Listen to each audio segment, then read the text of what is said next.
一句话概括这个人，其实我这次提前想好了，这个人就是现代主义 CEO。上一期呢，在安藤忠雄的世界里，又把日本的美学又经历了一遍。今天我们又要一下子拉回到现代设计的一个原点，就是包豪斯。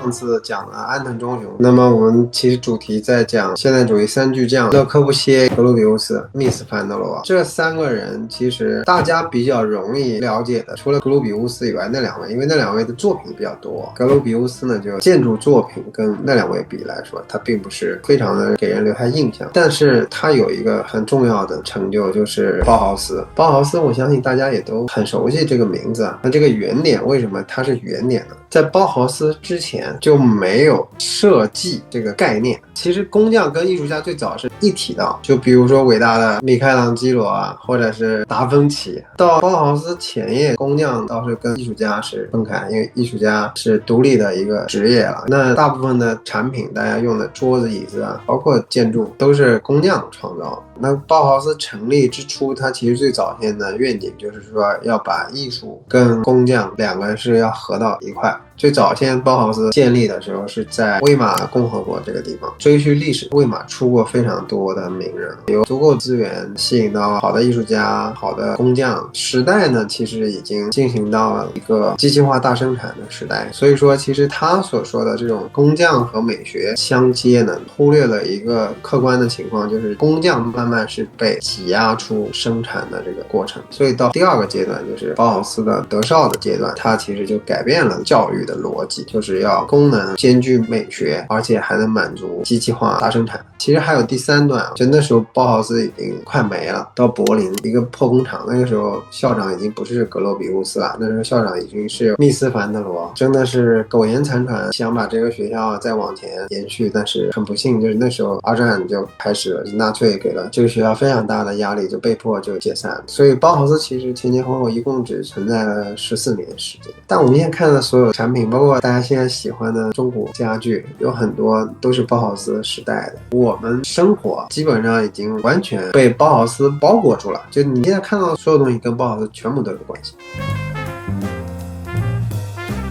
我想先拉回到格鲁比乌斯这个人，就我比较好奇的一个点，就是他在建立这个包豪斯这么庞大的一个设计体系之前，他是什么样的一个人？最早先他其实是一个建筑世家出来的，他的叔叔是一个很有名的建筑师，设计古典的，然后他爸也是干跟建筑相关的工作，他家庭很优渥。他最早先是跟彼得拜伦斯，上次聊过，就是柯布西耶不是在那打工吗？他也在那干，密斯潘德罗也在那干，这三人就在那儿第一个相遇嘛。然后很快他就开业了，他自己做，设计了很多工业建筑。紧接着就一战，这人去参军打仗，战争给了他很大的刺激，就像勒柯布西耶看到大游轮，他觉得工业化进程太伟大了，你看能把房子建在海上，包括他的马赛公寓都很像一个游轮。格罗比乌斯是我相信他战后他就思考怎么样透过设计和美的结合来改变这个世界，所以他其实渐渐就不去做建筑师，更多的想要把资源整合在一起，做一个传授设计的一个学校。就我们每一期都会出现的这个 punchline， 就是一句话概括这个人。其实我这次提前想好了，这个人就是现代主义 CEO， 他整合资源的能力非常强，他能让世界上最有名的，比如说伊藤最早先包豪斯建立基础教学体系的，他能把类似这样的大艺术家全都拢到学校，包括工匠啊，包括社会资源啊，国家的扶持啊，全都组合起来，让学生进来自由的探索。包括后来大艺术家保罗克利啊、瓦西里康定斯基啊，比如说大家非常熟悉的蒙德里安，他也在包豪斯间接的有一些教育的动作啊。他就已经不想说我去做一个伟大的作品了，他就想说我去把这个根基给搞定，让这个体系能培养出大量的创造伟大作品的人。我想一步一步去了解包豪斯到底是什么，其中的一个关键词就是秩序。比如苹果的电脑的元件，每一个都在自己对的位置上，那这个所谓的对，就是他制定了一套秩序的美学嘛。他确实建立了秩序，形式跟随功能这么一个秩序。就那个时代的思潮是什么？至上主义、解构主义。至上主义概念是什么？就是这个东西它原来应该是什么？就比如说你画一个个树啊，如果说变成一个模糊的形状，树冠跟树干，那一个长方形和个圆形，它是不是就还是树？蒙德里安更多的就是说，哎，那我不要有形状，我只有一些秩序跟颜色，我还能是一个可以被阅读的信息吗？设计也是一样，你把那些繁冗的装饰去掉，留一根线，那这根线又解决问题又好看，那它的力量是很强大的嘛。其实讲秩序，你可以讲它的一个教学逻辑，叫预备课程。这课程包含什么呢？就比如说你对颜色的感受，你对温度、材料构成的理解。伊顿最早先他觉得说我们人其实是慢慢关闭了对世界的感知能力，他想要学生重新来认知世界，重新来打开你的感官。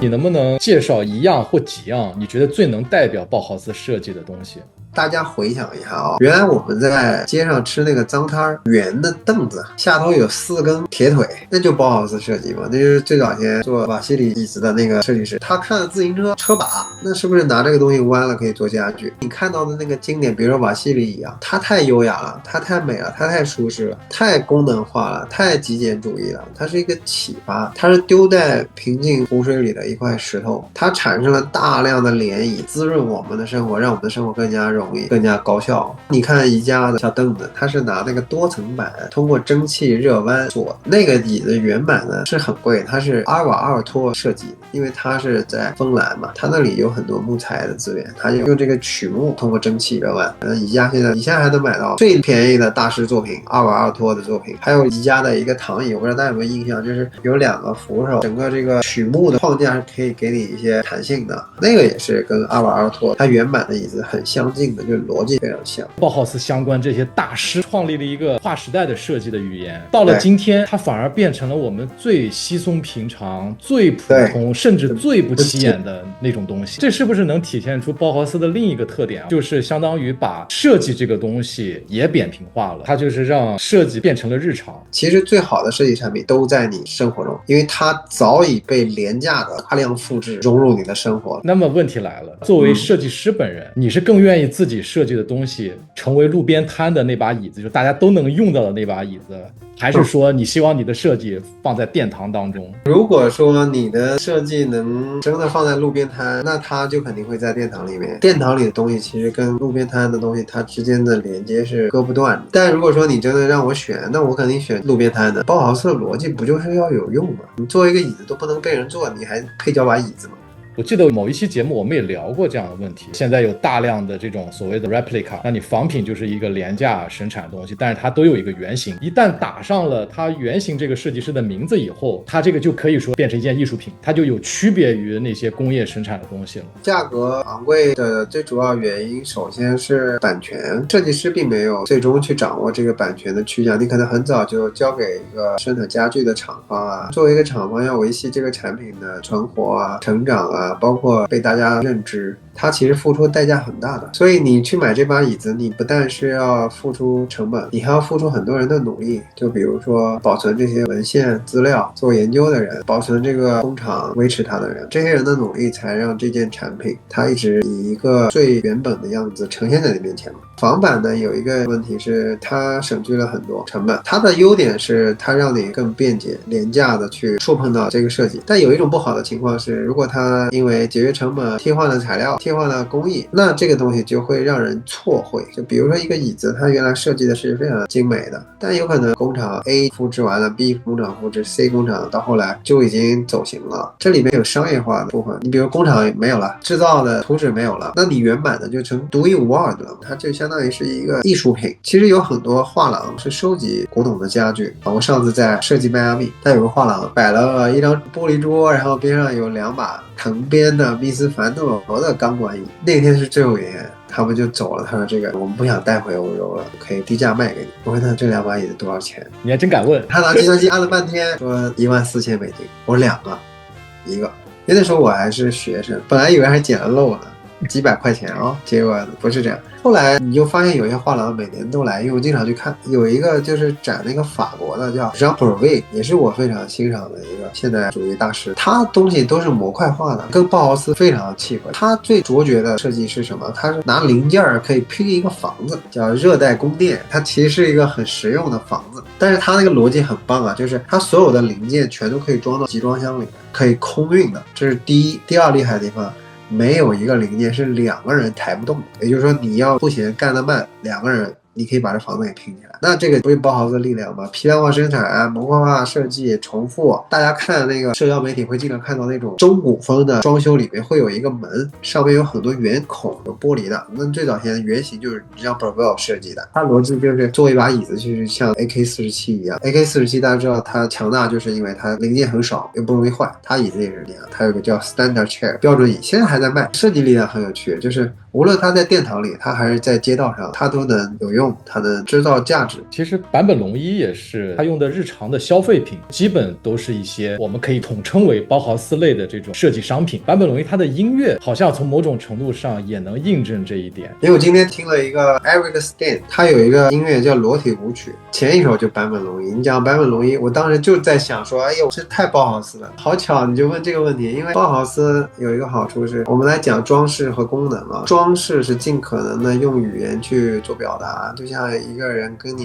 不断的去赞美某个东西啊，他把所有东西都说得很满。还有一个人呢，可能就跟你说了1-2句话，简洁的概括了1-2句话，后边那个人反而给你留下更多的空间去自己构筑。现代主义设计它伟大就伟大在它留了足够的空间给你。包豪斯的逻辑尽可能就退，让这个东西消失。就比如说你现在用苹果手机的时候，你还觉得这些图标是被设计过的吗？直觉透明化，音乐是最直觉的东西，它没有办法转移成别的任何艺术形式。音乐是直达心灵的一个艺术形式。坂本龙一他的音乐，其实我觉得像你说，他是现代主义。今天通过对包豪斯我们简单的这样聊下来，我又回顾了我当初对包豪斯一直有一种很奇怪的感受。我看到这些最原始的包豪斯的这些设计，我其实是无感的。但今天我了解这个无感背后，它其实就是一种普通设计的力量。这种看似普通的东西，它背后其实是经过非常深刻的理解和细致的体验才达到的这样的一个结果。它其实使了很多力，让你感觉不到它。它不是故意让你觉得普通，它的力量让这个东西天天出现。我们现代人看包豪斯，你看不出惊喜，是因为你太熟悉了。但是你如果带入背景去看，站在包豪斯之前，这些人看到这些东西，那就颠覆，从来没见过这种。而且还有个点叫启发式教育，我是工作了很长一段时间才到美国念的建筑的研究生，但我还是有在中国受教育的惯性，就总觉得有东西是有答案的。所以我在上我的工作坊的课，我的老师，我总会问他一些直接的问题，就这个东西好还是不好，或者这个东西对还是不对，你应该想让我往哪个方向设计。我从来没得到过答案，但是我总得到一些回声，去研究哪一个东西可以得到一些启发，这个东西你是不是可以透过哪个工具去得到一些分析。它更多的教给你找问题的方法，但它从来不告诉你答案。但其实你想想看，生活在人类社会，有什么东西有标准答案的吗？或者是有标准问题的吗？包豪斯教育的一个很重要的点就是它不告诉你任何答案，你就是要去自己探索这个世界。刚才我们聊天的过程当中呢，就提到密斯凡德罗的原版的椅子。那你像密斯凡德罗这样的大师，他的一把椅子在今天都能卖到这样的像艺术品一样的价格，我们是不是会好奇他的建筑到底有多厉害呢？三巨匠讲到最后一位密斯凡德罗，他被放在最后是因为他的信息也很密，他是一个见的建筑最多说的话最少的人。我还记得我上学的时候看到少就是多这一行字，我就觉得哇震撼，我能说出这样一句话，我能知道这样一句话，我太时髦了。你就觉得你的知识已经到顶了，你崩溃了，就是已经最早先 Mac 系统里头的字儿是带弧线的，它为什么会被平面设计推崇？苹果系统它说的是你在屏幕上看到的字跟你印刷出来的是一样的，